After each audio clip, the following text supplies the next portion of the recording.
And is that permanently mounted there? This is should be permanently mounted in that vehicle. Oh, in the tactical It has vehicle. no use for you in the NT. Okay. And let's you know, these, because I think these are kind of proprietary here. Okay. So that's a UPS. And those cables are built in. Yes, this is UPS. Conceptually, configuration wise, these are twins. Just a little bit different in concept, where everything here is pretty much a lot more built in.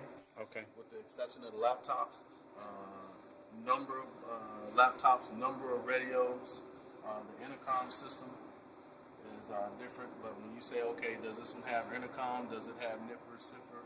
Does it have an UPS capability? Does it have voice, data, and video? They are 100% the same. Okay. Only difference is a little bit less VN capability. Of course, it's a little bit more robust. Hardware-wise, you can dismount the tactical totally. So when we talk about the M10, we can take all this gear, go get an indigenous vehicle, or we can rent a vehicle. That's what we looked at it as. We can take these capabilities and put them on a civilian vehicle.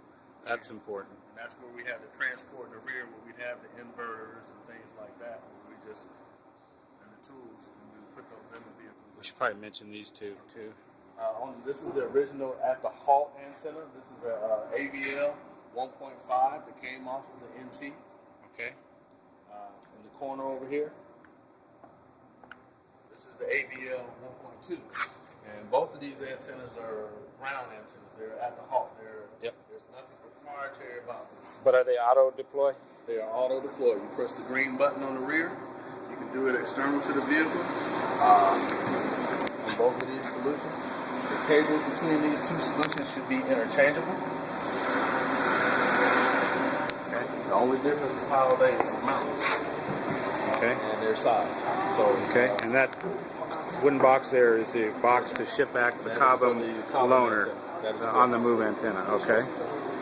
All right.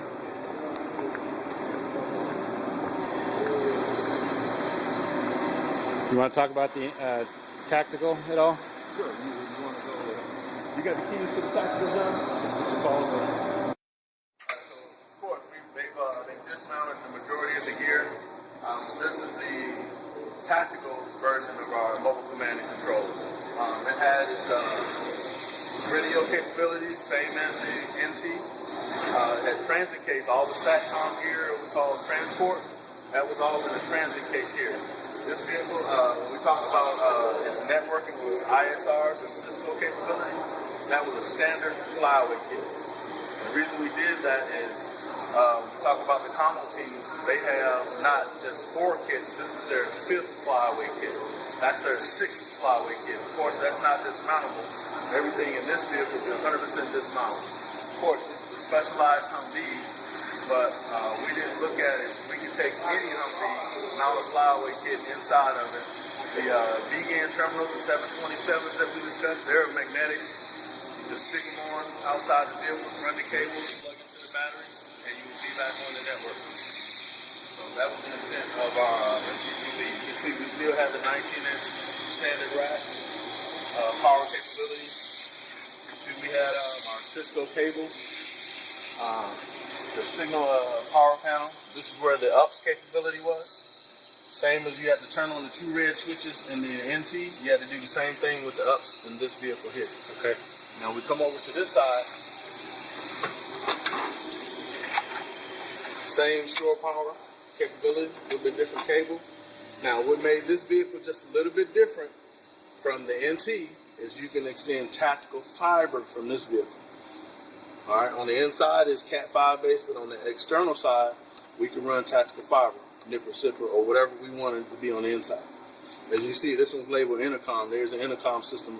When you talk about CPOF or some of those tactical systems, we could provide that capability. You didn't have to set it up on the inside. It was meant to be operated totally from here. Nice. Okay. And we had our commander's positions. As you can see, we had our monitors on the inside. They are mounted on swing arms. So we would put the video wherever you want it. Nice. So we can have 2 monitors on one side, 1 on each side. And then we still had our laptops in the front right here in the center position. But of course, there's only 3 laptops, and the BFT used to sit here on the top. So again, you're talking all the same capabilities. CAUs, the air conditioning.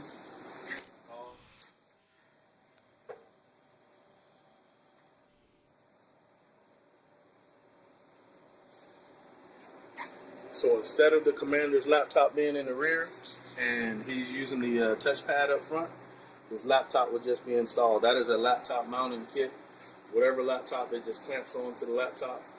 The networking cable ran under the rack, plugged in whatever network you needed, and he would operate right from there. Okay. So obvious advantage this vehicle has, you have 3 operator positions over there, you got 4 over here. Oh, right. I didn't notice that. Right. So that's an advantage. We discussed putting a jump seat in the NT, but of course, funding the In the back, you mean? Yeah, we're on the passenger side. We had a seat. We took one of the Humvee seats and we put it against the other seat, so that gave us a fourth position. But to say that's professionally mounted, how safety reasons and all of that good stuff. So as a proof of concept, we know that we can haul an additional passenger in the NT, as well as we gave a demonstration to our one of our theater support commands, and they suggested that we put seats in the back. We would have jump seats in the rear, but we'd have to obviously discuss that with OSHA if we could do something like that. That's a possibility. Okay. So that's one of the things to look at. That would give you obviously that whole total en route team. That's those HASS teams that he talked about. Yeah. We could potentially put them in a single vehicle. Humanitarian assistance support teams, or is that what that is? Yes, sir. Okay.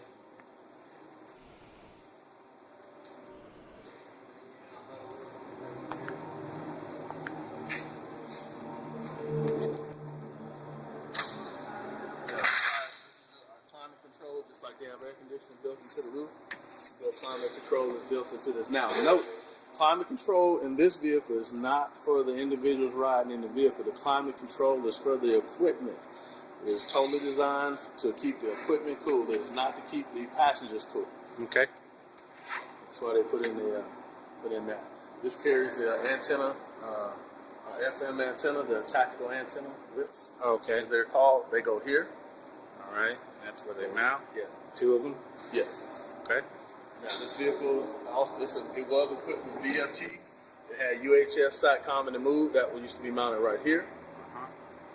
Used to have FLARs, the positioning reporting system, used to be on the vehicle. Took that off. We didn't use that. So that's where we use these capabilities to run our other antennas. So we didn't have to do any drilling in this vehicle. Yeah, that's hard to do with that armor. Now this vehicle was originally on the move, and we discussed the GD antenna and the the weapons grade tracking system. This vehicle was equipped with that antenna. They took that antenna off because at the time it wasn't certified. So they took that off and went with the quick halt solution. Our primary, like say on this vehicle, on the NT, the primary on the move solution would be the VSAT. On this vehicle, the primary on the move solution would be dual BGANs. So those racks are for the BGANs up there? That is correct. We built a 2-stage mount. The first position is down here. Take these out. It would only be 3 inches tall. Just like that was 3 inches off of the vehicle. Now, given we didn't know what our clearance was going to look like with the antenna, we had a dual stage built, so we raised it up to the software. Okay, given now, one of our caveats, let's talk about transport. The reason we chose the cobble antenna, the reason our antenna mounts are removable, the reason the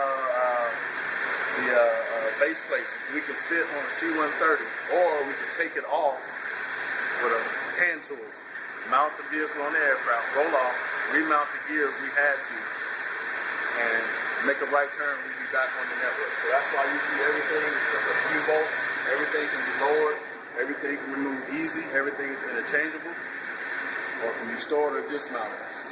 So we can fit on, because their concept is to have the Coast Guard may come pick you up, and they're only going to have a C-130.